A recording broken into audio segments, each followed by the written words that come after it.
All right.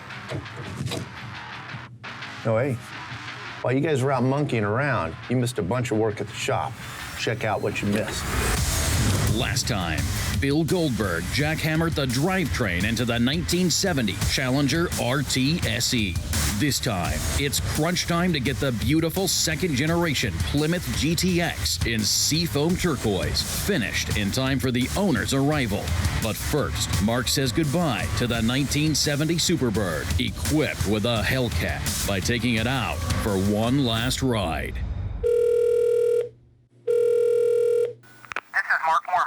Leave your name and message, and I'll get back with you. Morning, Goldberg. Crap box rolled over, kicked in pile of monkey dung, huh? I think I just figured out who's next.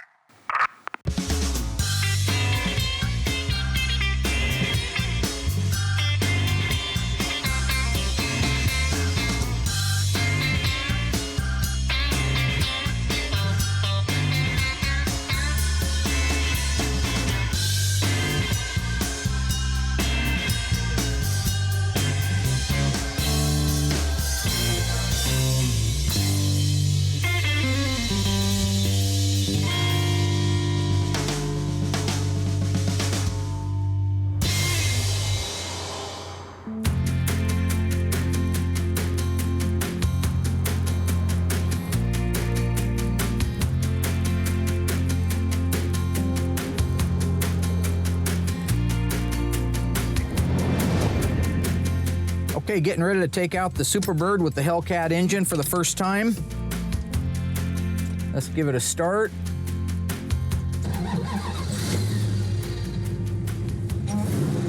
Sounds good.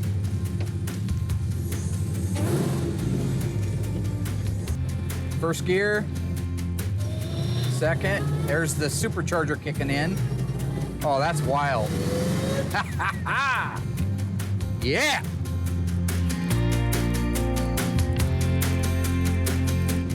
Transmission, Silver Sport, 6-speed Tremec, feels great. Brakes feel good. Engine's idling nice.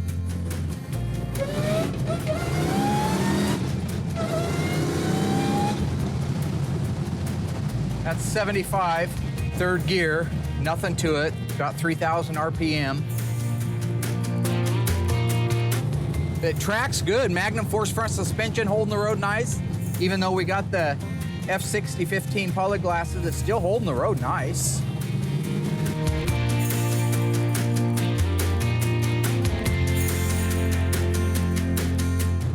I have no doubt that this thing would bury the speedometer at 150 with no troubles at all.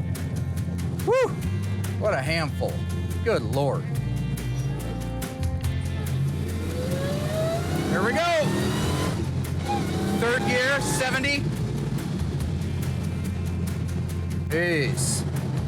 Boy, if I knew more about it, I'd feel better going faster. But I mean, it goes up to 70 so fast, your head, you have to be on this car all the time. You hear that, Rob Ross? You have to be watching this all the time. This thing will get away from you, man. I'm not kidding even a little bit. It's got a 354 Dana in there we got from Mosier. It's a reproduction, a real close reproduction to the original 354 Dana. It's a hook and book, man, hook and book.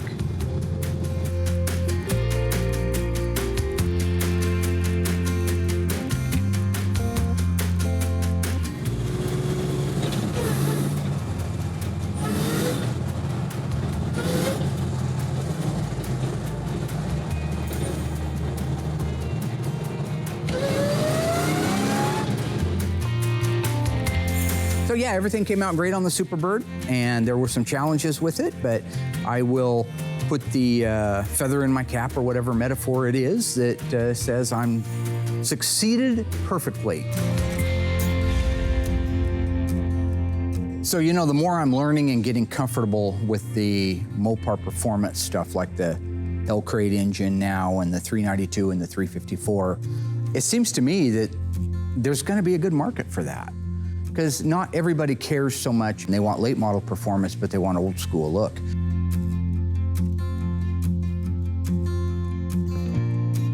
For me, maintaining the OEM appearance of a car is because that's kind of the heart of what I do. I wouldn't be the purist that I am if I said, well, let's throw, you know, great big wheels on it and some funky graphics and some weird spoiler or something. I mean, because my heart lies in the OEM, and I've dedicated my whole life to bringing cars back or maintaining cars in their OEM condition, original equipment manufacturing condition. I like at least a tip of the hat to be the outside of the car looks OE. It looks like a 70 Superbird. You wouldn't know unless you got close that it had a 707 horsepower Hellcat engine in it.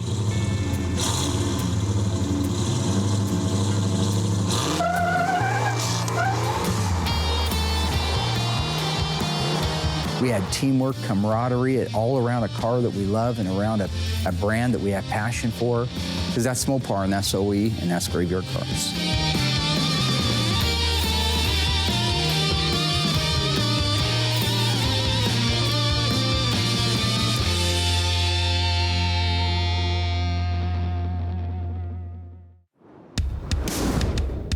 Our friends over at Summers Classic Cars, we've been over there a few times documenting some cars for them. They're bringing one over for me to take a look at today. I'm gonna actually spend some time with Alyssa on it and teach her some of the things to look at in these situations.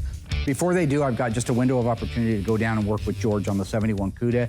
This is our convertible 343 speed car, plum crazy with a white interior. Really neat car, but we have some hurdles ahead of us with those quarter panels being it's a convertible car.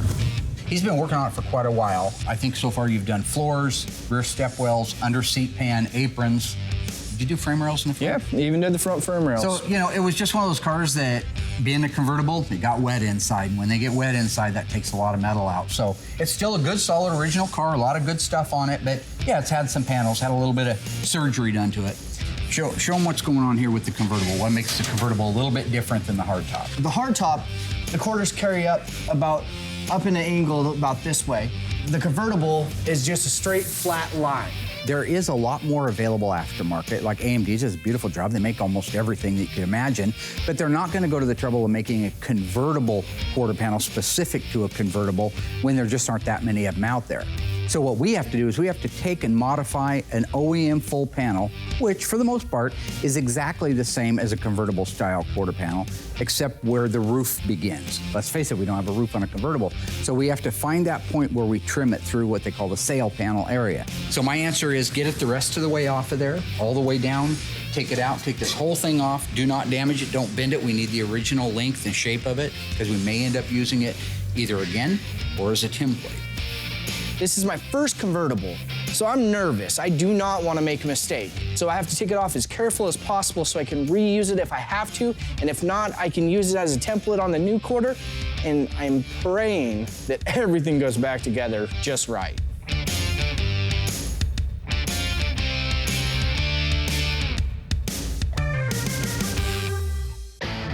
Today I'm actually going to work on Manning's GTX's dashboard.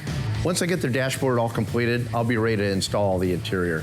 That one dashboard is actually the key element, because once it goes in, then I can do my 8-pillar moldings, upper windshield reveal moldings, the side moldings, and then just kind of work my way right on down into the floor of the car, you know, with seats and carpet, seat belts, and all that fun stuff. So it's kind of nice having this done. We're kind of on a tight timeline. They're coming at the end of the week. I tried to schedule a windshield to get in here, so I got to get that dash in so I can get that windshield in and hopefully get this car all put together before they show up. So the first thing that I actually did is I tore the entire dash down, tore all the components out of it, sent the actual dash frame over to Will. Whenever I get it back, I get it in our amazing stand and I start going to work on it. Typically around here, a standard operating procedure would be to create up a dash, send it back to our friends at Instrument Specialties. They do, obviously you've seen it's beautiful work. And then when it comes back, we're just ready to put it in the car. It doesn't need anything. Right now, the poor guys back there already have probably a dozen dashes from us, and we're a little bit behind on getting this one done. So I just chose to have Dave do it. He's done them before, he knows what he's doing. A lot of the parts we just get from OER, so it's just an effort on our part that we wouldn't have had to make if we would have had more time to send it out. The original parts were so nice that they just really needed to be cleaned up and polished. Some of the parts needed to be repainted. A lot of the lettering and everything on the dash that, talk about the wipers and headlights and stuff like that were actually repainted, so they just look brand new. The really cool thing about the instrument cluster on this car is that the dad, who was the original owner of the car, the son owns it now, put a really cool label on there saying the GTX takes Texaco Haviland 1040 motor oil, which is really neat. So I don't know if it was in case the son was driving it or in case the mom was driving it or whatever. Whenever she pulled into a gas station, he wanted to make sure that they put the right motor oil in this car. So I actually wanted to retain that label since his dad put that on the car. So I polished up all the plastic on the instrument cluster so it looks brand new, cleaned up that label, and put it back in the dash. Along with all the other original parts, the dash looks fantastic. It's all put together, put into the car. It looks beautiful. Stay tuned. Dave talks about the history and origin of the Hemi engine. Mark and Alyssa document and assess the value of a Plymouth Roadrunner, and we get wise about how to identify and determine which carburetor studs are right for your restoration.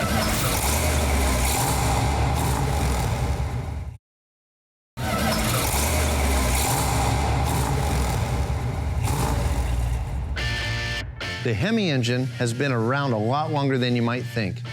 Hemi is Chrysler's name for their hemispherical combustion engine, which uses a dome shape at the top of the piston for the combustion chamber, rather than some of the other common types, such as the wedge shape or the bathtub shape combustion style chamber. Invented as early as 1901, the hemispherical combustion engine has been in use in one form or another for over 100 years. In 1905, the Belgian car maker Pipe used a hemispherical engine in their car at the time. In 1907, Fiat used a hemispherical engine in their 130 horsepower Grand Prix racer. Chrysler got into the game in 1940 when the Army Air Corps contracted them to develop an engine for airplanes. Chrysler built a V16 engine that was 122 inches long and it weighed over a ton. They called it the XIV 2220, and it featured two V8 banks, a single overhead camshaft, a turbocharger, and a supercharger. The engine took so long to build that most of the planes interested in using it had to move on to other engines. Finally, in July of 1945, the engine had its first test flight in a P-47 Thunderbolt test plane, and it blew away the 500-mile-per-hour record. Twice. The engine outperformed everyone's expectations, but before it could be used, the war was over. And with the invention of the jet engine, there wasn't any need to continue development on a combustion engine. Chrysler took what they learned and eventually made their own smaller car-sized hemispherical combustion engine, which they named Firepower.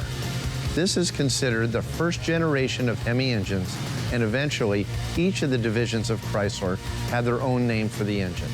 In 1964, the second generation of Hemi engines was released by Chrysler, and those are the engines featured in some of the most iconic muscle cars in history. So just remember, that Challenger or Cuda you're driving around with a 426 Hemi has a lineage that goes back to World War II fighter planes.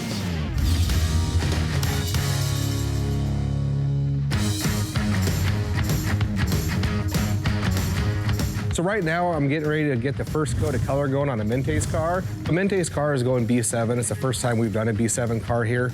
So I'm kind of excited to do it because it's a little bit darker than the B5, but both colors are really gorgeous.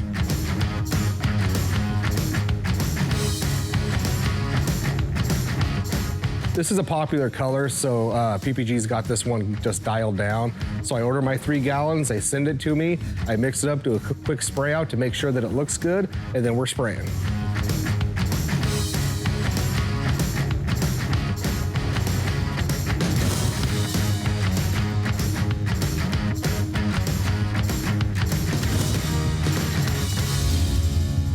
Alyssa and I right now are getting ready to take a look at this little Roadrunner. Now, a friend of mine has a classic car dealership here in town. Every once in a while, they'll call us up and say, hey, we got a Mopar. We'd love to have your blessing on. So this is one of those cars. They've got it sold to a gentleman on the East Coast, But he said, heck, since it's already in town, I would really feel good if Mark could give it a look over, make sure it is what it is, and kind of just give it like my rating scale. And so we're gonna pull it in, raise it up in the air, I'm gonna double check the numbers on the car, make sure that it's all numbers matching. So as you walk around these cars like this, walk the light back and forth. Okay, do you see anything on that half of the hood? Well, I already see there's dull spots, and there's a dent. Do you see how they wave? You see the waves in the panel? Yeah, I Okay. mean, do you want me to put it right here? Right here, right Beautiful. And there's a great big one right here. So what do you see when you're standing there and I'm walking along here? Would you say this side of the car is equally as imperfect as the other side of the car? here? I think this side looks better than the other I side. thought it looked a little better too. I don't see as much wave. But you do see the problems through here, right? Now what that is not a dent. It's the preparation work that I ride the guys down in the body shop like Will. When we're blocking something and we're trying to get it clean and flat, and I go, no, I can feel it, or it shows up in a guide coat. If you don't take those steps, then you can end up with, what I would consider a mediocre type of job. I noticed immediately, look at your Roadrunner decals. Now, you recall I just did the Zincs Roadrunner, and earlier back in season 1, I did the 70 Roadrunner for laser. Yep. It looks at a glance like this is all one decal. It's not. It's 4 decals. Okay. But notice the X, it's on the bottom. Yep. The dust trail is leaning forward at the top, back at the bottom. Now go look at the door. The X is on the top. It's an easy mistake to make because the patterns are very similar. You see, this part looks pretty consistent. It does, yeah. This mirror, depending on what we find on the fender tag, probably doesn't belong here. That's a very rare option. I'm not even okay. sure it was available. I think that it was, but it certainly probably is an addition because it's a cool addition. People like that kind of stuff. Let's look at the hood just real quick. The blackout on the hood. You notice that the black is really inconsistent. It's splotchy. Like part of it up through here is a matted finish and then it gets shinier down here. This trap door was painted probably at a different time than this, the air driver door.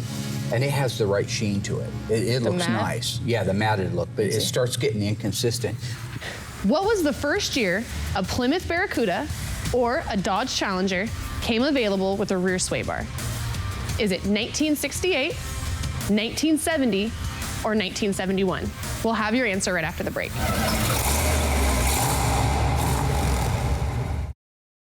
Okay, so what'd you guys think? Did you guys think it was 1971? Because I got bad news for you. It was 1970. The rear sway bar wasn't introduced until 1970, and it became standard. Yeah, she struggles with this right here. What are you doing? It came standard in the TA. I think I hit my mark. Why are you here? The rear sway bar was standard equipment on all A53 Trans Am AAR cars. I knew that. However, in 1971, they didn't build an AAR or TA, but you could still get the S 41. option for the rear sway bar. So, don't Okay, try thanks, that. Dad. Thanks for your help.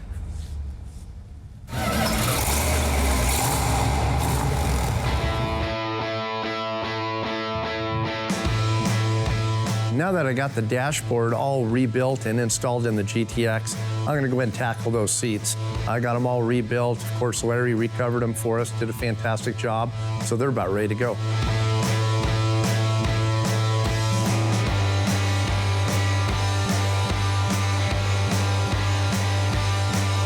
I was able to actually get the seats in. Driver's side gave me a little bit of trouble, but I proved it wrong and I got it in.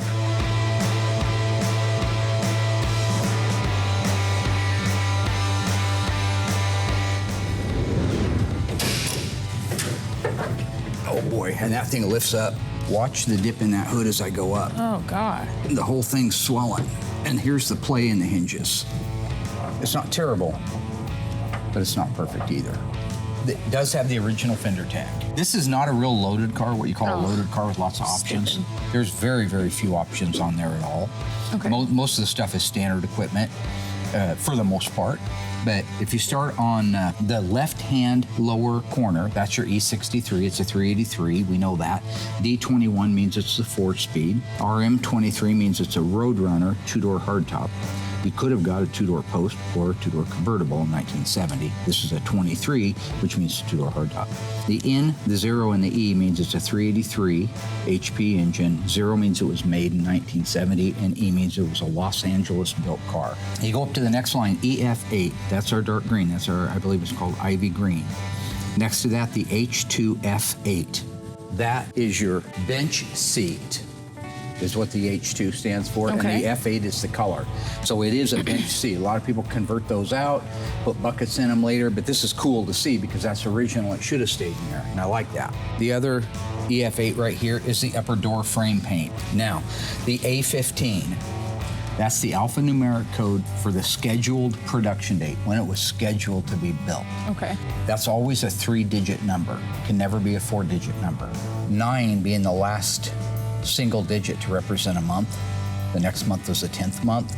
That would have Okay. put too many digits there. So they represented the 10th month with an A, Okay. the 11th month with a B, and the 12th month with a C. Okay. So what would you say the scheduled production date of this car is? A. So that's going to be the 10th month, Which is? October, and then 15th? Yep. So the car was scheduled to be built on October 15th. That means everything that has date codes has to precede that date. Okay.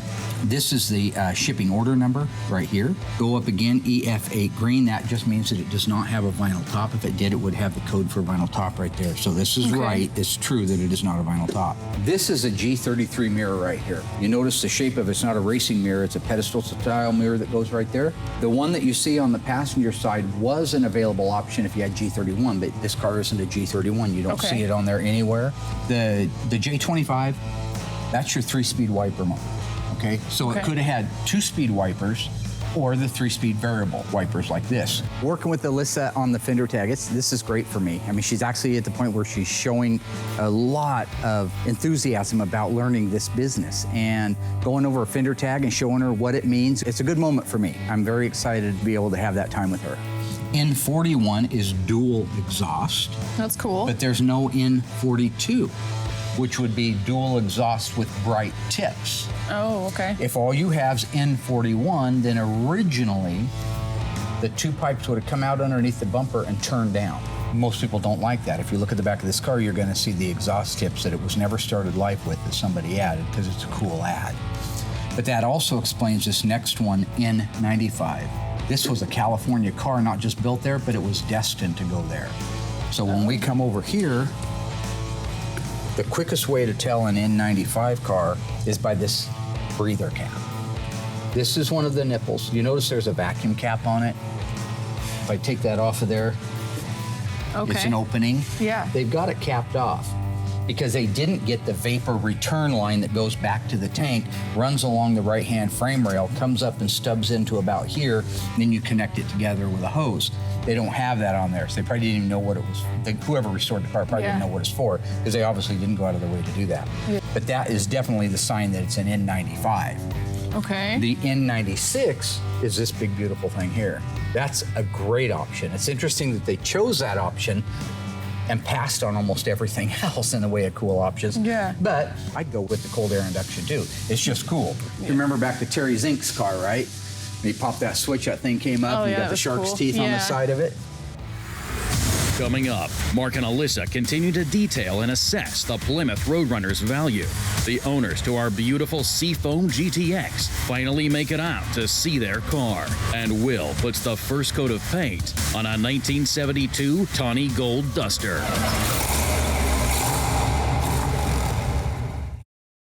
This latch should be a yellow chromate, not painted with green paint. The weather strips, they look good. The edges, all this stuff, that looks pretty good. Door trim panels, these are probably legendary and they're very nice. They look great. Yeah, they do. Yeah. So if you take a look here, like the instrumentation, the rally instrument, you'll notice how the chrome's nice and shiny. It's in good shape. The black's nice. The white lettering, that's probably a new reproduction, most likely. Yeah. These in 1969 and back were a real soft knee bolster. These are a rigid plastic, so these are correct for the 70. Now, otherwise, when I drove it in, I felt like the pistol grip felt pretty good to me. The linkage was right on it. But if it has the wrong one, you go up into reverse, you'd hit the dash with your knuckles. So that stuff all looked good to me. I think overall, the interior of the car is much nicer than the rest of the car. Yeah, because you only found Just those things I one pointed minor out. thing, yeah. We've got the wrong adapter ring. Here. This is supposed to be a matte finish right here. These are supposed to be a matted Matte. finish right here. The rest of it looked pretty good. The door jambs need cleaned up. The latches need to be plated and not painted. Some things Yeah. like that. But overall, like he wouldn't have to do any of it. He could just go drive that and not be too ashamed. Yeah, I mean, The rest of the things I'd want to do something with. This dash fin looks terrible up here. They've got the same problem. They got this. This is originally a lacquer finish with a suede, and it was a very matted finish, again, because of the shine and the gloss. That tag should have been taken off of there. New rivets put in. Should have been detailed, painted with the Chrysler logo. Again, just lots of little things. It's when you come here and you get your car and you take it home, it looks brand new. And so this just isn't that. But they also aren't charging the same money. So you got to keep that in mind, too.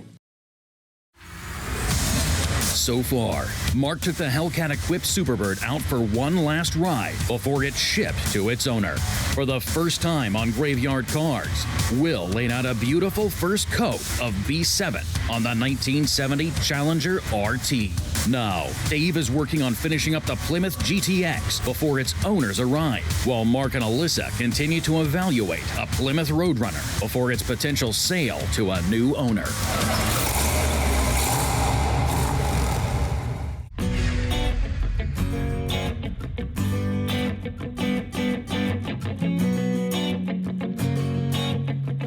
Now, you've seen a lot of suspensions built out here, yes. right?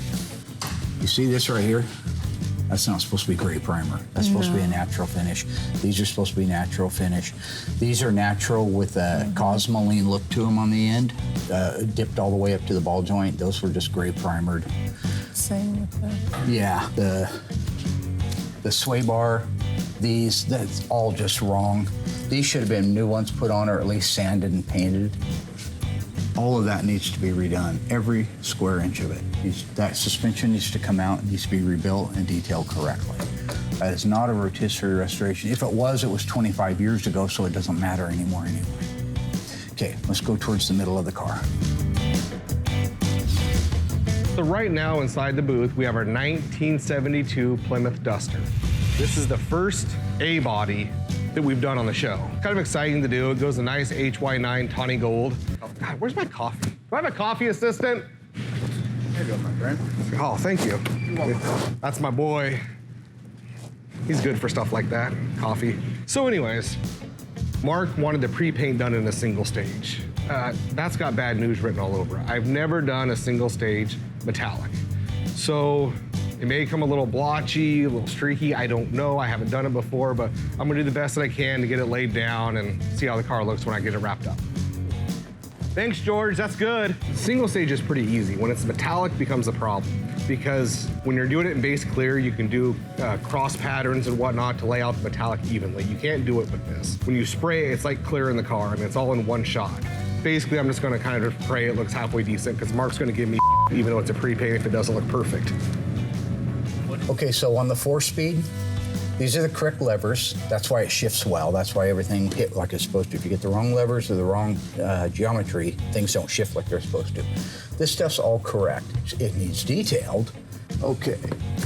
They've done some kind of a Zolatone or something to the bottom, but this isn't undercoating. See how thin it is? Oh, yeah. It's some kind of a texture spray. So the car should have been really undercoated with a petroleum-based undercoating.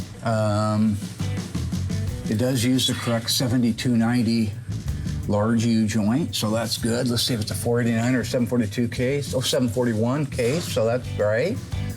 Is it a shear gripper? Yeah, it looks to me like it's probably had a trunk floor put in it. Trunk floor extensions.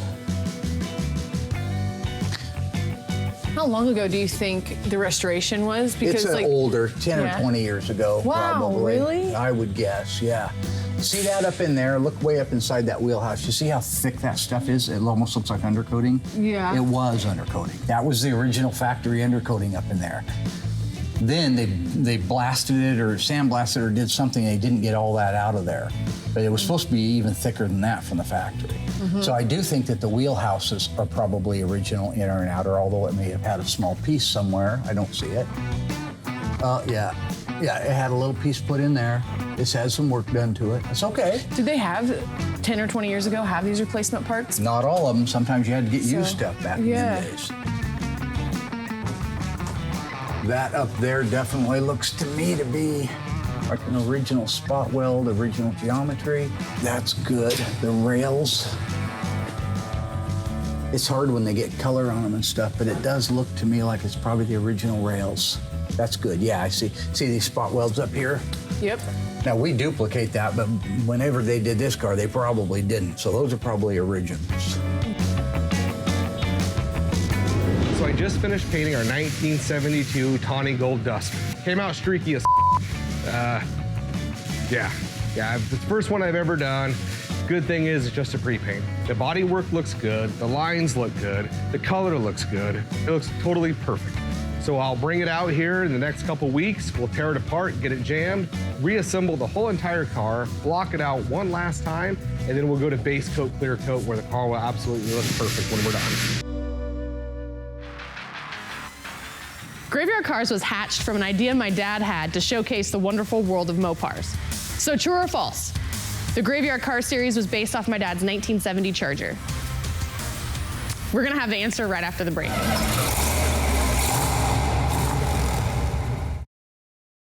Okay guys, we're back. So what'd you think? Was it my dad's 1970 Charger that started the show? No, it wasn't. It was the 1971 Phantom Cuda, and you all know that because we followed it for like 8 years, 8 seasons. So, yep. Okay.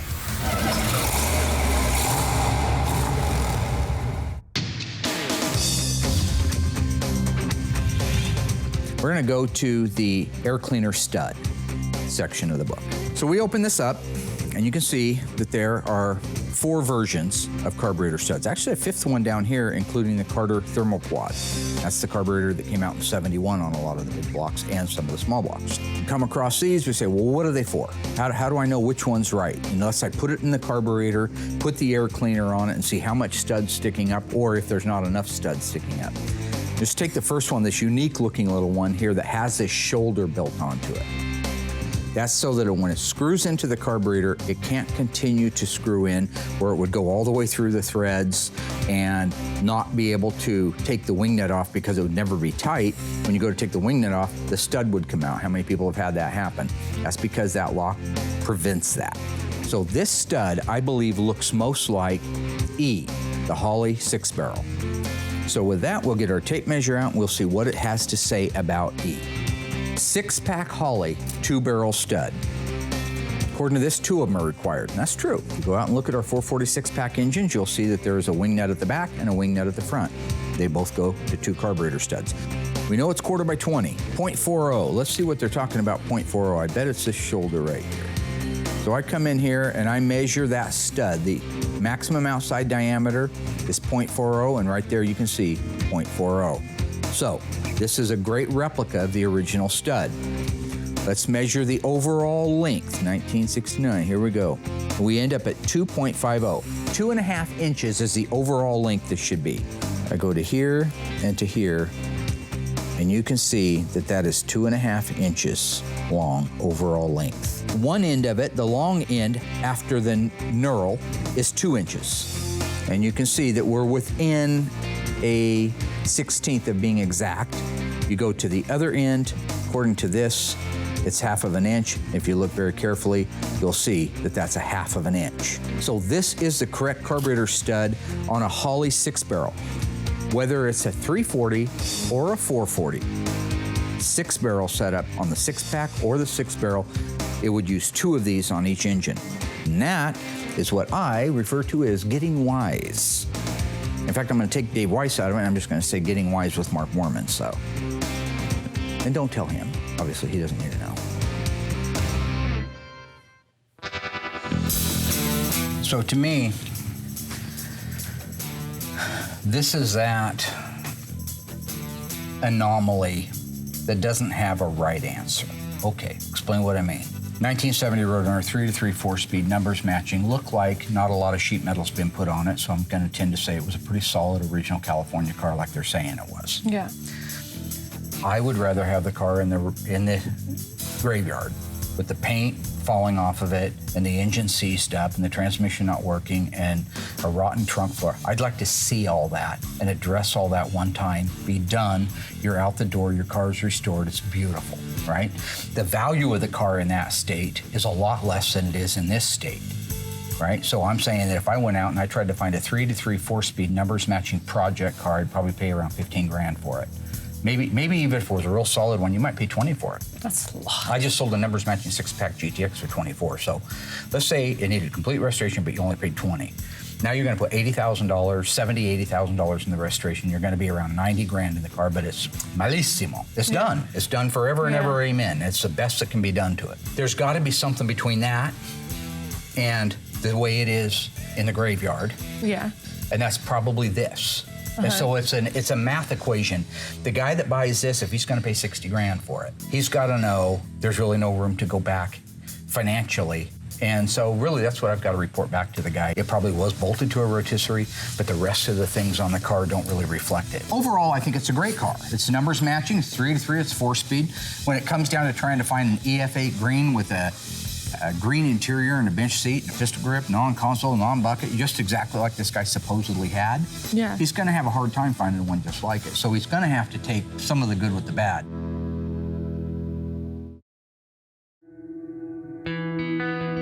So lo and behold, the Mangs are showing up. It's D-Day, we're right down to the wire, no windshield. The good thing is there's actually 2 inches of snow on the ground. So that's kind of a bonus. So I can actually kind of play that off like, well, you couldn't drive it anyway, even though the windshield's not in the car. So everything's been done. Brakes are bled. Car's actually been driven around the lot a little bit, you know, without the windshield, so we know it's all good to go. So once that glass gets in there, it's gonna be good. Hi, my name's Jermaine Manning. Mark, doing my father's 69 GTX. He bought it at the end of 1968. So it's my father's first brand new car he ever bought. Father was born in 37, so he was 32 years old. My memories of this car was sitting in my uncle's garage, and it ended up in our garage, and it sat there since I was 4 or 5 years old, just sitting in the garage. So never heard it run, never took a ride in it. The interior was, I guess water had got in. It was like a messed up interior, but my father loved it. And my mother she really loved it. She mostly drove the car. And it was just something he wouldn't get rid of. Many people asked him to sell it and he wouldn't sell it. He was talking about racing it and, I don't know if I should say this, you know, running from the police in it and stuff like that, you know, that he did. And, you know, he was racing and stuff like that. My mother said people used to come to her all the time, like drive up on her and want to race it. She said she used to race it and win. He took pride in the car. And even though it looked the way it looked, he never sold it. As many people came, he'd pull a garage up and people would just walk up and, hey, you want to sell it? And I'm like, nah. And I'm sitting there thinking like, why don't you sell this car? We just sitting here. My mother passed away first. She passed away September 4th of 2017, and my father passed away about 3 months later in December. I was getting it restored for them. And they happened to pass where they could see it, you know, so I wanted to get it done for them. It didn't hit me until, you know, my father, you know, he said, hey, I'll give you this car. You just got to promise not to sell it. So my whole goal was to get it done right, because it meant something to him, and I want it done, you know, to his liking, so he'll like it and he'll be proud of it. You know what I'm saying? I want it back from when it was new, when he bought it new. I was like, I want the best to do it, and Mark is the best. When I see the brightness of it, the color, I mean, never thought it'd look like this. It was a big dent on his side, but it's amazing. It looks amazing. A brand new car. It's a lot of progress, you know. I feel like it's taken a while, but seeing it was just like, you just forget, you know, it's like this euphoric feeling like, wow, like this is what you all been doing all this time. And then on the inside of it, it's just like, wow, look at this. The first thing we're gonna do is take me to work. I'm gonna show it off at work. Probably. He said I couldn't drive the car, like it wasn't. I'm like, I can drive it to work. No, you're not gonna drive it. No, you're not driving to work. I don't have chalk, just send the lines. Oh, I park it right here. Somebody done moved it. Don't move it. You know, I want to enjoy the car. I don't want to sit there and watch it. I want to drive it, enjoy it. Around my friends, they test their cars, and I'm pretty sure they're gonna make me test this one. But I'm gonna put it. You know, I got to see what my mother and they was talking about back then. You know how fast it was, and I'm gonna test it. Scare her a little bit. Make her take her seatbelt off and then ride. I think with his dad, he was proud. You know, he saw something that he wanted, and he liked to be able to go out and get it. This is something I want to provide for my family, and, you know, and he always bragged about that. You know, whatever he did, if he did something for his family, you know, he did something for his wife. This is what I bought this for her. She wanted this house, I bought this for her. She wanted this, I bought it for her, you know. And man, Jermaine wanted a car, I took him out to buy his first car, I took him out. And so, like, you know, with this car in particular, you know, it was like his first brand new car. And so, you know, of all the other cars he had, this was like his first new car. And, you know, he had an attachment to it. I think he'll love it. I know he would love it. He'll be amazed. Appreciate Mark doing what he did. Mark Warman, thank you. He just made a man happy. You know what I'm saying? He just brought something back to life that I didn't realize until I lost my parents. Mm-hmm. Yeah. A long time.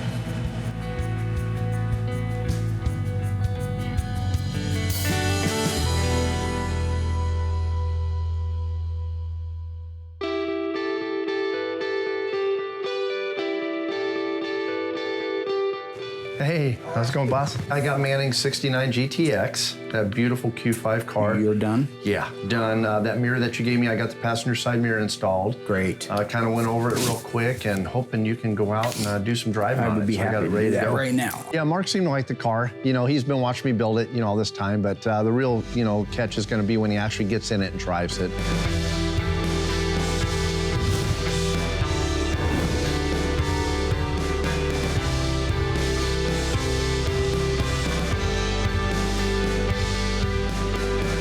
Fantastic running, driving car. Absolutely loved every minute of it. I mean, that car pulls.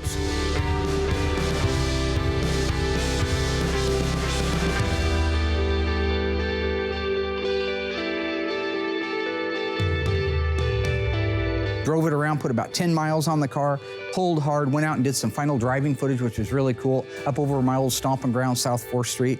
One of my favorite hills because you can really get going. SPD isn't watching that, but yeah, you can get up to 100 miles an hour pretty easy going over there.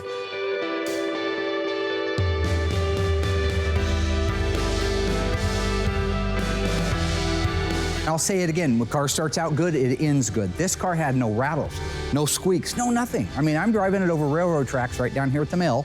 Anybody that lives in Springfield knows what those are like. Nothing, not even one. Usually we have to work on the exhaust. Accurate builds a beautiful exhaust system, right? But if we install it and we don't put it exactly within 1/4 of an inch of where it's supposed to go, it can bang against things. So we usually bring it back and we readjust it. Nothing. So good job, Graveyard Cars. So overall, I think we had a really productive week at Graveyard Cars. We did. It was a good week. Very nice. What was your favorite thing this week? The most favorite thing you did all week long? Well, I think it was a pretty exciting start getting to send our Superbird home. 707 horsepower, 6-speed trim One of one. It's the only car in the world with a Hellcat. It's the only one in the world like it. That is Absolutely. very true. I mean, yeah. That was your favorite thing. What about learning on the 70 road? That was actually one of the highlights. I wasn't a smart ass. I was very good about it, right? Took my time, tried to teach you things. Will did really great in the paint shop this week. Actually, this is one of those weeks where the body and the paint is a bit more rewarding than the mechanical into things because it's not to say they didn't do anything, but Will got the initial paint done on both cars. Dave did great over in the assembly shop. He got the final touches on our super cool 1969. What's the paint code on the GTX? Dad, just because I don't remember the VINs? You're supposed to have the whole books for that, though. Not the whole reason. What else do I do here? You read a book and learn how to take a dooski, right? A dooski is a natural thing. You take a dooski, it comes out. It's what it is. I don't know how you're drawing the connection here. You breathe. It's a natural thing. It's involuntary. These numbers should be involuntary to you. They should be involuntary motor skills. Dad, it's bells and whistles. Bells and whistles. So, but if it makes you happy, I'll try harder. Nothing. Sounds good? Nothing makes a dad feel. But you know how much work that is? It's like every single car I have to memorize that many numbers. It's hard, Dad. Okay, here.